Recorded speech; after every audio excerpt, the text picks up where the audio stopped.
और आज लड़ाई जो है वो पश्चिमी यूपी में ही हुई है, जाट जहां सबसे ज्यादा है। लेकिन अब यह लड़ाई पश्चिम से पूरब की तरफ बढ़ रही है। आज से 2 दिन बाद 4 फरवरी को मैदान गोरखपुर का होगा, इलाका भाजपा का होगा और योगी आदित्यनाथ को जिताने के लिए गृहमंत्री अमित शाह मौजूद होंगे। सोचिए, योगी और शाह एक साथ एक मंच पर होंगे तो चुनाव का तापमान कितना बढ़ेगा। सर्दी अभी खत्म नहीं हुई है, लेकिन उत्तर प्रदेश में सियासी पारा चढ़ा हुआ है। ललकार पर ललकार दी जा रही है। योगी हुंकार भर रहे हैं, अमित शाह विजय का ब्लूप्रिंट बनाकर चल रहे हैं। आज प्रधानमंत्री नरेंद्र मोदी ने भी पॉलिटिकल मीटिंग की। मोदी की बात यूपी के बूथ बूथ तक पहुंचाने के लिए बीजेपी ने बड़ी तैयारी की है। यूपी में और क्या क्या चल रहा है, पूरी रिपोर्ट यहां है। बुलंदशहर और मथुरा से योगी आदित्यनाथ, अलीगढ़ से अमित शाह, पीलीभीत से राजनाथ सिंह और दिल्ली से नरेंद्र मोदी। यूपी की लड़ाई एकदम खुल्लम खुल्ला शुरू हो गई है। अटैक डायरेक्ट हो रहे हैं, कारपेट बॉम्बिंग स्टार्ट हो चुकी है। मोदी आज वर्चुअल है, अमित शाह रियल ग्राउंड में उतरे और योगी आदित्यनाथ ने कैंपेन का स्केल और चुनाव का टेम्परेचर दोनों बढ़ा दिया है। सचिन और गौरव नाम के 2 जाट युवकों की निर्मम हत्या हुई थी। लखनऊ वाला जो लड़का है ना, इस सत्ता में था और तब हत्या करवा रहा था। योगी के शब्दों पर गौर कीजिए। सचिन और गौरव जाट, लखनऊ वाला लड़का हत्या करवा रहा था।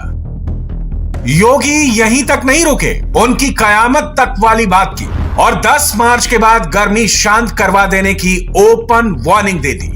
पुराना माल नया लिफाफा। योगी आदित्यनाथ की पूरी बात समझ में आएगी, मगर उसके लिए पूरी बात सुननी पड़ेगी। मैं आपको याद दिलाने के लिए आया हूं, भाइयों बहनों, 2013 में जब मुजफ्फरनगर का दंगा हुआ था और सचिन और गौरव नाम के 2 जाट युवकों की निर्मम हत्या हुई थी, लखनऊ वाला जो लड़का है ना, इस सत्ता में था और तब हत्या करवा रहा था।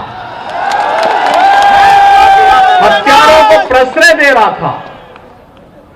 दंगाइयों को लखनऊ में बुला करके उनका सम्मान कर रहा था और भारतीय जनता पार्टी का कार्यकर्ता जो उन दंगाइयों के खिलाफ आलो आवाज उठा रहा था, उन भारतीय जनता पार्टी के कार्यकर्ताओं के खिलाफ, व्यापारियों के खिलाफ झूठे मुकदमे दर्ज करके उन्हें जेलों के अंदर बंद किया जा रहा था। और दिल्ली वाला लड़का तमाशा बना के तब भी कहता था, अरे दंगाइयों के खिलाफ ज्यादा कार्रवाई नहीं होनी चाहिए। उनका बचाव तब भी कर रहे थे। एक बार फिर से ये लोग अपने एक नए कवर के साथ आपके बीच में फिर आ रहे हैं। माल तो वही है, लिफाफा नया है। माल तो वही पुराना सड़ा गला माल है। जिसने असुरक्षा दी, जिसने दंगा दिया, जिसने माफिया दिए, और आज भी कहते हैं, कह रहे आने दीजिए सरकार। हमने कहा कभी नहीं हो रही। कवायद के दिन तक भी तुम्हारी जो है, कयामत के दिन तक भी तुम्हारा ये सपना साकार नहीं होने वाला है, ये मान करके चल लो। लेकिन ये देख लो, 10 मार्च के बाद ये पूरी गर्मी शांत करवा देंगे। वेस्टर्न यूपी में इस वक्त सबसे ज्यादा सस्पेंस जाट वोटों पर है। जाट अखिलेश जयंत की जोड़ी के साथ जाएंगे या बीजेपी पर भरोसा करेंगे। जाट लैंड में जो होगा उसका असर लखनऊ की गद्दी पर पड़ेगा। जाट वोटों पर सस्पेंस है, लेकिन योगी आदित्यनाथ जो कहना चाहते हैं उसमें कोई सस्पेंस नहीं छोड़ते। योगी के निशाने पर सीधे सीधे अखिलेश यादव और जयंत चौधरी हैं। 2013 में जब मुजफ्फरनगर का दंगा हुआ था, तब अखिलेश यादव ही यूपी के मुख्यमंत्री थे। दंगों के कुछ आरोपी लखनऊ में मुख्यमंत्री आवास पर बुलाए गए थे। जयंत चौधरी उन दिनों दिल्ली में रहते थे और जाट लड़कों सचिन और गौरव की मौत पर खामोश रह गए थे। 9 साल बाद योगी ने चुनाव में कयामत तक वाली कवर स्टोरी सुनाई तो अलीगढ़ में अमित शाह ने यूपी चुनाव को सीधे सीधे बॉर्डर तक पहुंचा दिया। नरेंद्र मोदी जी ने देश को सुरक्षित करने का काम किया है। भाइयों बहनों, देश को सुरक्षित करने का काम इस सोनिया मनमोहन की सरकार की 10 साल तक सपा बसपा इसका समर्थन करते थे और पाकिस्तान से आलिया मालिया जमालिया घुस जाते थे, हमारे जवानों के सर काट कर ले जाते। और वहां दिल्ली में प्रधानमंत्री के सर पर, माथे पर जू नहीं रहे। मौनी बाबा मौन बैठे थे। नरेंद्र मोदी जी की सरकार आई, भाजपा की सरकार आई। ये पाक प्रेरित आतंकवादियों को मालूम नहीं था कि ये सरकार बदल गई है। उन्होंने उरी में हमला किया, पुलवामा में हमला किया, हमारे जवानों को मौत के घाट उतार दिया। मित्रों, मगर इस बार कांग्रेस की सरकार नहीं थी, ना ही मनमोहन सिंह प्रधानमंत्री थे। भारतीय जनता पार्टी की कमल फूल की सरकार थी और नरेंद्र मोदी जी प्रधानमंत्री थे। मित्रों, 10 ही दिन के अंदर सर्जिकल स्ट्राइक और एयर स्ट्राइक कर पाकिस्तान के घर में घुसकर आतंकवादियों का सफाया करने का काम ये भारतीय जनता पार्टी। राष्ट्रवाद बीजेपी के लिए फेवरेट पिच है। इस पिच पर बैटिंग करने में योगी और शाह दोनों को मजा आता है। नरेंद्र मोदी इससे बिल्कुल अलग ग्राउंड पर खेल रहे हैं। मोदी का फोकस यूपी के 11 करोड़ गरीब वोटर्स पर है। वो किसान वोटर्स और महिला वोटर्स की बात कर रहे हैं। यूपी का सबसे बड़ा वोट बैंक मोदी के नाम पर वोट देता है। यही वोट बैंक योगी की जीत की गारंटी होगा। योगी की जीत का गारंटी पेपर तैयार करने के लिए ही मोदी आज फुल पॉलिटिकल फॉर्म में आए। प्रधानमंत्री ने माइक के आगे और पीछे कमल का फूल लगाया और 1.5 घंटे तक पार्टी वर्कर्स को समझाया। गरीब को जब जनधन अकाउंट मिला ना, उसका स्वाभिमान जग गया और लाखों करोड़ रुपए की बचत में गरीब भी आगे आया है। अगर एक जनधन अकाउंट उसकी जिंदगी बदल सकता है, तो गरीब को जब छत मिले, गरीब को जब घर मिले, तब उसका जीवन कितना बदल जाता है, इसका हम देख करके बता सकते हैं। जो भी उन परिवारों को देखेगा, उसका विश्वास बढ़ेगा। और इतना ही नहीं, सरकार जो घर बनाकर इन्हें देती है, वो घर इन गरीबों को एक तरह से लखपति बना देती है। मैं जब छोटा था, लखपति शब्द बहुत बड़ा लगता था। लखपति यानी कितनी बड़ी दुनिया है, सुनते ही कान खड़े हो जाते थे। लेकिन हमने जो गरीबों को घर दिया है ना, उसकी कीमत के हिसाब से देखे तो हमने पिछले 7 साल में 3 करोड़ गरीबों को पक्के घर देकर उन्हें लखपति बनाया है। सुबह सुबह मोदी जब बोल रहे थे, तब नड्डा नोटबुक में क्या नोट कर रहे थे, पूरी डिटेल बताएंगे। मगर उससे पहले योगी आदित्यनाथ की एक और बात सुनाते हैं, जिसकी पूरे उत्तर प्रदेश में जबरदस्त चर्चा है। पिछली सरकार तमंचे की फैक्ट्री चलाती थी और हम यहीं पे डिफेंस कॉरिडोर दे रहे हैं। डिफेंस कॉरिडोर, यहां जो तोप बनेगी ना, और जब भारत की सीमा पे गरजेगी तो पाकिस्तान के छक्के उसी में छूट जाएंगे। क्योंकि प्रदेश के अंदर कोई एक जनपद है जहां के सर्वाधिक नौजवान सेना में है, तो जनपद बुलंदशहर है।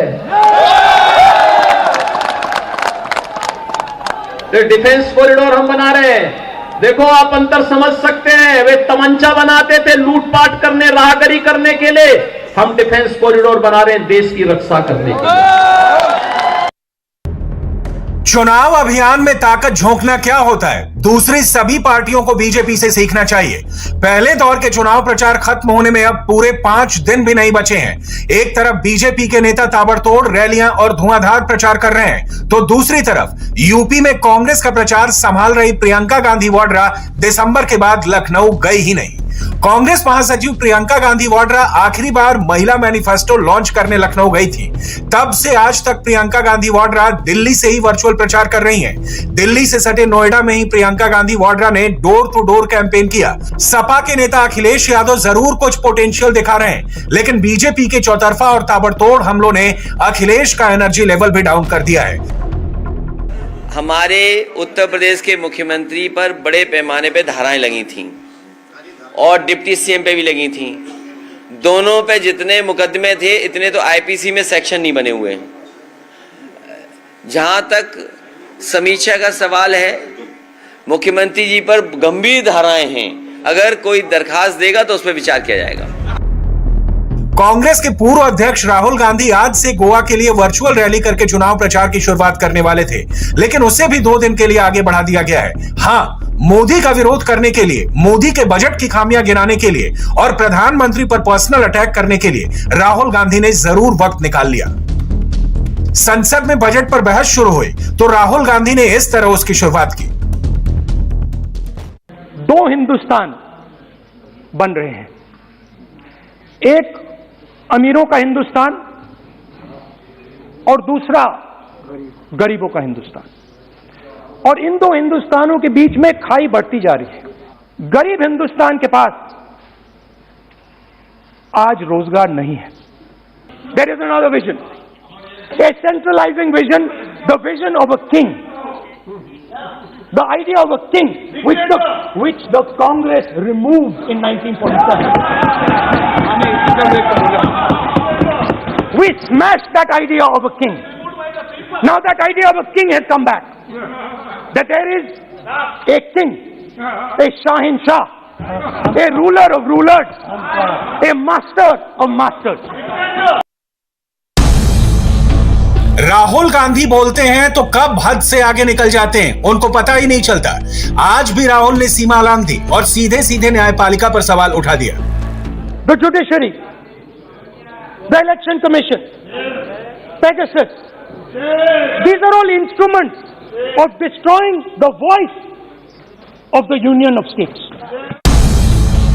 बात निकली है तो दूर तलक जाएगी, चुनाव में भी इसका इस्तेमाल होगा। राहुल गांधी को लगता है कि प्रधानमंत्री के खिलाफ बोलकर वो विपक्ष के सबसे बड़े नेता बन जाएंगे, लेकिन नरेंद्र मोदी उनसे बहुत आगे की सोचते हैं। राहुल जब संसद में भाषण देने के लिए नोट्स बना रहे थे, तब तक प्रधानमंत्री देश भर के बीजेपी कार्यकर्ताओं से कनेक्ट हो चुके थे। सबसे बड़े पर्दे पर मोदी के साथ बीजेपी के सभी मुख्यमंत्री जुड़े।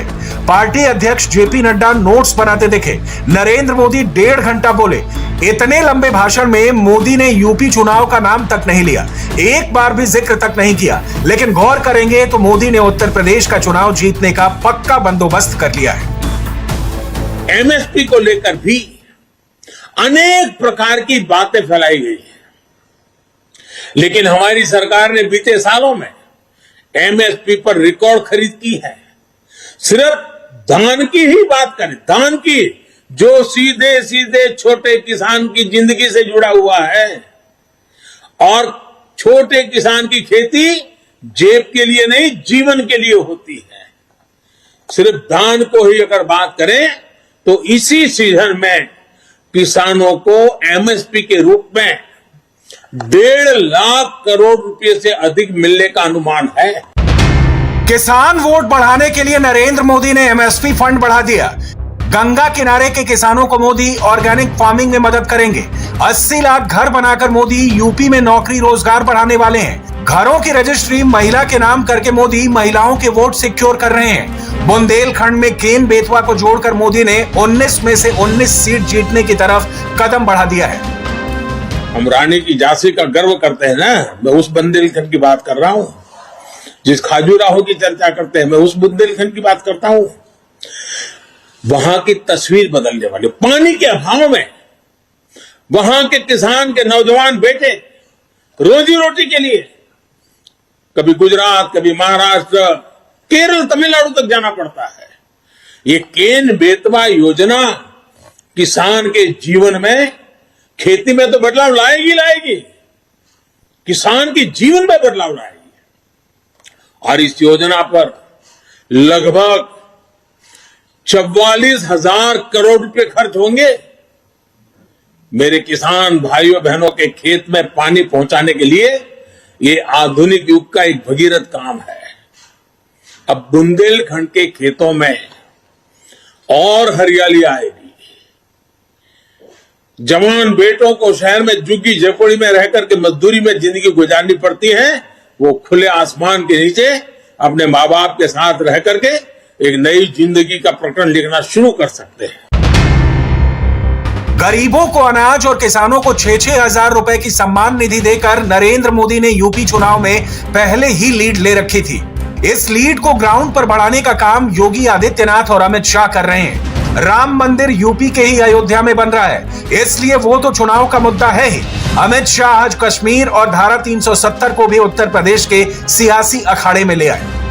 मित्रों, आप मुझे बताओ, कश्मीर के अंदर हमेशा के लिए कश्मीर को भारत के साथ जोड़ना चाहिए या नहीं जोड़ना चाहिए? जोर से बोलो, जोड़ना चाहिए या नहीं जोड़ना चाहिए? धारा 370 जानी चाहिए थी या नहीं जानी चाहिए थी? इस सपा, बसपा, कांग्रेस कभी हटाते क्या? हटाते? आपने मोदी जी को प्रधानमंत्री दूसरी बार बनाया। 5 अगस्त 2019 को मोदी जी ने धारा 370 को उखाड़ कर फेंक दिया। ये विरोध करते अखिलेश खड़े होकर धारा 370 का विरोध करते थे। आएंगे नहीं, हिम्मत नहीं अतरौली आने की, मगर आए तो पूछना अतरौली वालों कि क्यों विरोध करते थे धारा 370 का। इस तरह से वोट बैंक की राजनीति होती। मेरे सामने खड़े होकर कहा था खून की नदियां बहेगी। अरे अखिलेश बाबू, खून की नदियां छोड़ो, कंकर चलाने की किसी की हिम्मत नहीं हुई। धारा 370 पर अमित शाह ने अलीगढ़ में ताल ठोकी तो पीलीभीत में राजनाथ सिंह ने गोला दागा। जब जब भी चुनाव आते रहे, हम लोग अपने घोषणा पत्र में इसकी चर्चा करते थे। तो हमारे विरोधी भाई कहते थे, भाई भाजपा वाले जनसंघी लोग जब जब चुनाव आता है तो धारा 370 की चर्चा करते हैं। लेकिन बहनों भाइयों, देखा जिस दिन भारत की संसद में हमें स्पष्ट बहुमत मिल गया, जम्मू कश्मीर की धारा 370 को चुटकी बजाकर हमने समाप्त कर दिया और जम्मू कश्मीर का वही दर्जा है जो हिंदुस्तान के अन्य राज्यों का दर्जा है। बीजेपी की चुनाव मशीन का कोई तोड़ दूसरी पार्टियों के पास नहीं दिख रहा। योगी आदित्यनाथ को दोबारा सीएम बनाने के लिए मोदी सरकार के 14 मंत्री, योगी सरकार के 60 मंत्री, बीजेपी के 70 से ज्यादा सांसद और यूपी के 300 से अधिक विधायक मैदान में हैं। इनके अलावा 67 जिला पंचायत अध्यक्ष, दर्जनों मेयर, वार्ड कमिश्नर, हजारों वार्ड मेंबर और फिर बीजेपी की भारी भरकम आईटी आर्मी ने मोर्चा संभाल रखा है। सपा और बसपा समेत सारी पार्टियां जिस वक्त सिर्फ वेस्टर्न यूपी पर फोकस कर रही है, मोदी की पॉलिटिकल सेना ने पूर्वांचल में काम शुरू कर दिया है। पूरबिया वोटर्स को जोड़ने के लिए बीजेपी ने एक विशेष अभियान शुरू किया है, जिसके तहत पार्टी के कार्यकर्ता और संघ से जुड़े लोग घर घर जाकर वोटर्स को कनेक्ट कर रहे हैं। वोटर्स कनेक्ट डिजिटल ड्राइव के तहत पूर्वांचल की 69 सीटों को कवर किया जा रहा है। 14, 17 और 19 यूपी चुनाव में हैट्रिक लगाने के बाद मोदी की पार्टी जीत का चौका लगाने के लिए मैदान में उतरी है। यूपी का मैदान बड़ा है, इसलिए स्ट्राइक धुआंधार हो रही है। पश्चिमी उत्तर प्रदेश में मथुरा, मुजफ्फरनगर, शामली, बागपत, मेरठ, अलीगढ़ ये बहुत ही सेंसिटिव जिले हैं। यहां एक घटना पूरा माहौल बिगाड़ सकती है, लेकिन इस वक्त यहां चुनाव पूरी तरह से जाट और धर्म के नाम पर हो रहा है। कैराना में पलायन और मुजफ्फरनगर के दंगों के बाद एक और दंगे का जिक्र हो रहा है, हिंदू गर्दी, मुस्लिम गर्दी जैसे 2-4 नए शब्द भी आ गए हैं। एक नेता कह रहा है कि गर्मी उतार देंगे तो दूसरा चर्बी उतारने की बात कर रहा है। क्या चुनाव में इस तरह की भाषा चलेगी या उल्टी पड़ जाएगी? इस रिपोर्ट को देखिए और यूपी के नेताओं की बातें बहुत ही गौर से सुनिए।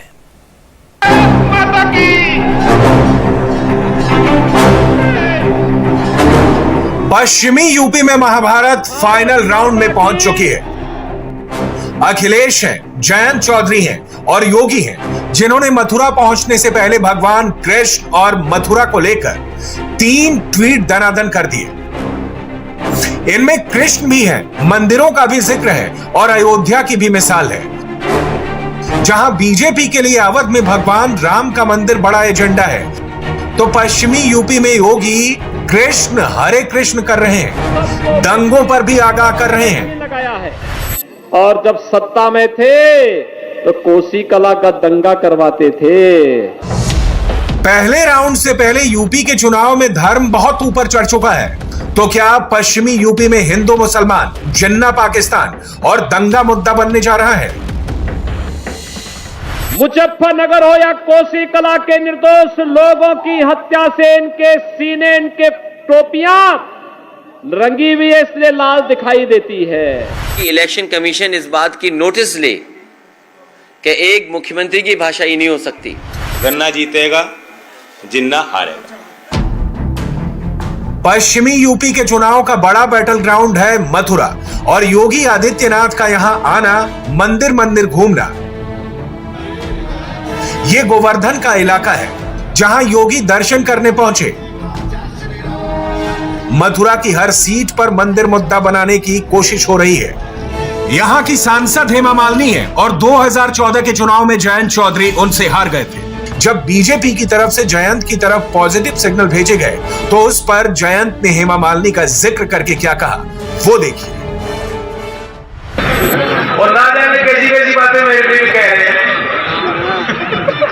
कोई प्यार नहीं, कोई लगाव नहीं हमारे लिए।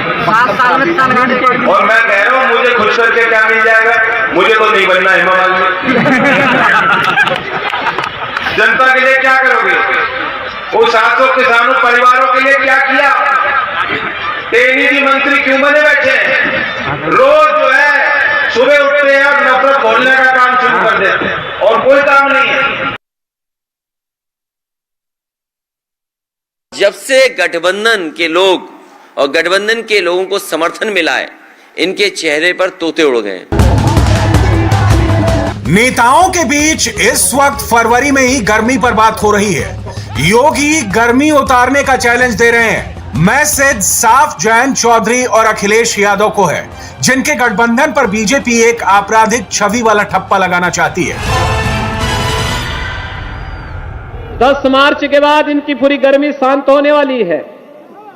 ये जो दिखा रहे हैं ना अभी, ये गर्मी तात्कालिक है। कहते हैं ना, जब किसी चींटी पे पंख लगने लगते हैं तो समझ लो कि इसकी मौत का समय आ गया। फड़फड़ा रहे हैं ऐसे ही।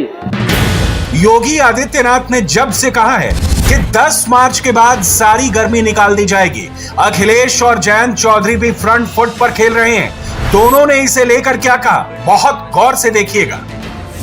और जहां तक गर्मी का सवाल है, जिस दिन गर्मी खत्म हो जाएगी उस दिन हम लोग मर जाएंगे। मुख्यमंत्री जी की भाषा ये पहले दिन मैं नहीं सुन रहा हूं। पहले दिन की ये बात नहीं है जिस तरीके से वो बात कर रहे हैं।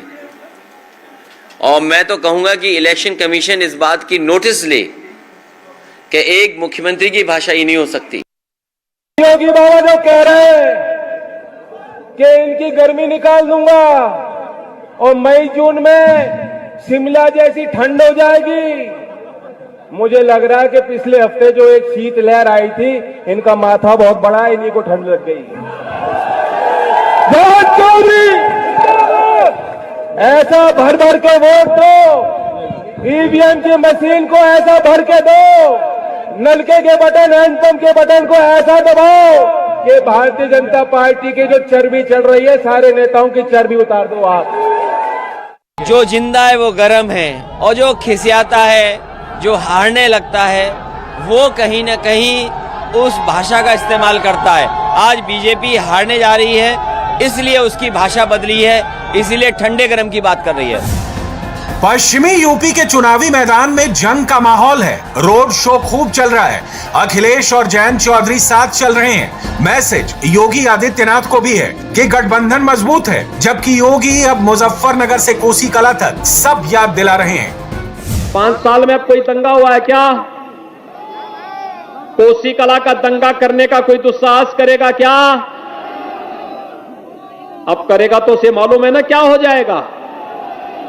हाँ, करेगा तो फिर पहले नोटिस पहुंचेगी कि बेटा तूने इतने की संपत्ति नुकसान पहुंचाई है, अपने 7 पीढ़ी का बिल लिख के चले जाओ। 7 पीढ़ी तुम्हारी भीख मांगती हुई दिखाई देनी चाहिए। आज दंगा नहीं कर सकता कोई। ये चुनाव भाईचारा बनाम भारतीय जनता पार्टी है।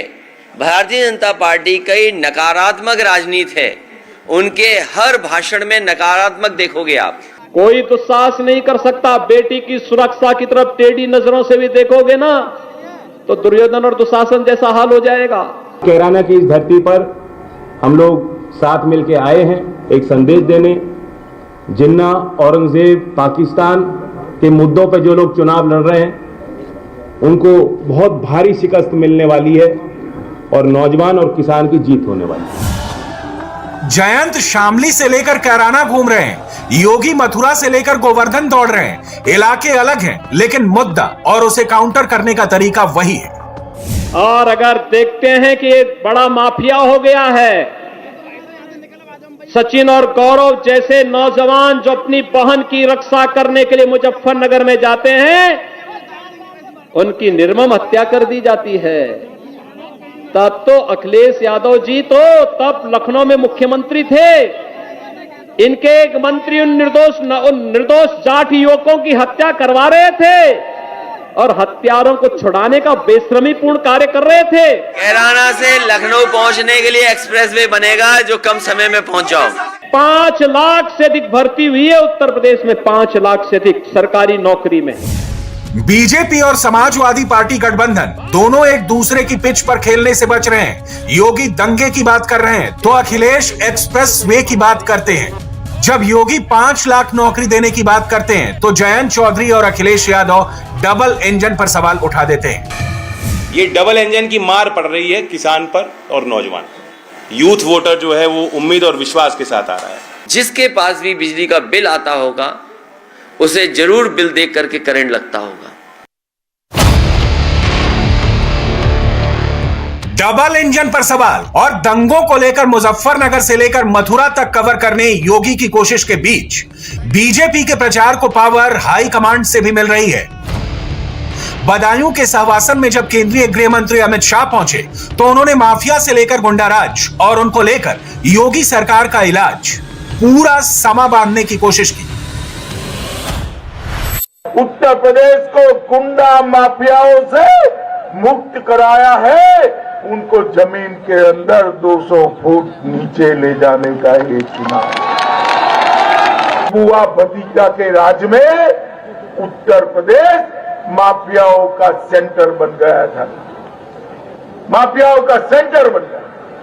आए दिन दंगे होते थे, बहन बेटियों का सम्मान नहीं था, भू माफिया गरीबों की भूमि हड़पते थे, गरीबों का कोई पूछने वाला नहीं था।